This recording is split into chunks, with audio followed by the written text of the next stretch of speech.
میں ان کے ساتھ لاہور آ گئی تھی. ان کے لاہور میں دوست رہتے تھے, ہم وہاں پہ رہنے لگ گئے تھے. وہاں جا کے اس نے میری بچی پر گندی نظر ڈالنی شروع کر دی. تب نے میرے ٹانگوں سے کھینچا اور میری شلوار اتار دی اور میرے سارے کپڑے اتار دی میری بچیوں کے سامنے. اور باپ نے کمرے میں لے جا کے بیٹے کے سامنے میرے ساتھ زیادتی کی اور میری ویڈیو بناتے رہے. مجھے ننگی حالت میں ہی حافظ آباد چھوڑ کر آیا, بچیوں کے سامنے ننگی حالت میں ہی مجھے چھوڑ کر آیا. یہ کہانی ہے اس ماں کی جس کے ساتھ نہ صرف اس کا شوہر بلکہ اس کا سوتیلا بیٹا بھی ظلم کی انتہا تک پہنچ گئے. یہ کہانی ہے اس عورت کی جسے پورے گاؤں کے سامنے شدید ذلت اور ناانصافی کا سامنا کرنا پڑا اور اسے اپنی ہی بچیوں کے سامنے بے بسی کی حالت میں چھوڑ دیا گیا.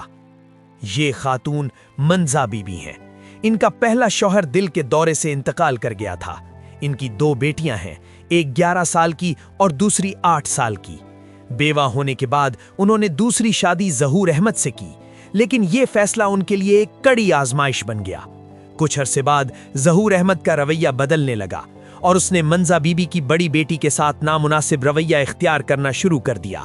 بچی نے اپنی ماں کو سب کچھ بتایا اور منزا بی بی نے خود بھی حالات دیکھ لیے. انہوں نے بہت سمجھانے کی کوشش کی مگر کوئی فائدہ نہ ہوا. آخرکار وہ اپنی بچیوں کو لے کر الگ رہنے لگیں. لیکن بعد میں رشتہ داروں کے کہنے پر ظہور احمد نے یقین دہانیاں کروائیں کہ وہ سب ٹھیک کر دے گا. اسی یقین پر منزا بی بی دوبارہ واپس آئیں, اس شرط کے ساتھ کہ وہ اور ان کی بچیاں الگ رہیں گی. رمضان کے آخری دنوں میں ظہور احمد نے انہیں گاؤں آنے کا کہا اور یقین دلایا کہ سب خیریت ہوگی.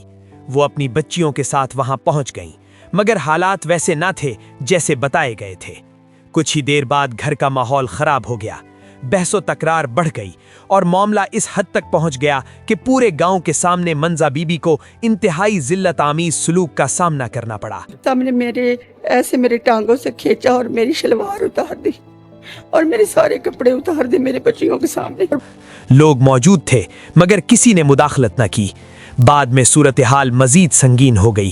ان کے ساتھ بند کمرے میں شدید ظلم کیا گیا جبکہ دوسرا شخص اس سارے واقعے کو ریکارڈ کرتا رہا. باپ نے کمرے میں لے جا کے بیٹے کے سامنے میرے ساتھ زیادتی کی اور میری ویڈیو بناتے رہے. یہ سب کچھ ایک ماں کے لیے ناقابل برداشت لمحہ تھا. عید کے دن بھی انہیں سکون نہ ملا. ان سے رابطے کے ذرائع چھین لیے گئے اور انہیں بے بسی کی حالت میں وہاں سے نکلنے پر مجبور کر دیا گیا. مجھے ننگی حالت میں ہی حافظ آباد چھوڑ کر آیا, بچیوں کے سامنے ننگی حالت میں ہی مجھے چھوڑ کر آیا. آج بھی وہ بچیاں اس صدمے سے باہر نہیں آ سکیں. منزا بی بی کہتی ہیں کہ انہوں نے اپنی بچیوں کو بچانے کے لیے ہر تکلیف برداشت کی. انہیں دھمکیاں بھی دی جا رہی ہیں جس کی وجہ سے وہ خوف میں زندگی گزار رہی ہیں. وہ اپنی بچیوں کو اسکول بھیجنے سے بھی ڈرتی ہیں اور مریم نواز سے انصاف کی اپیل کر رہی ہیں.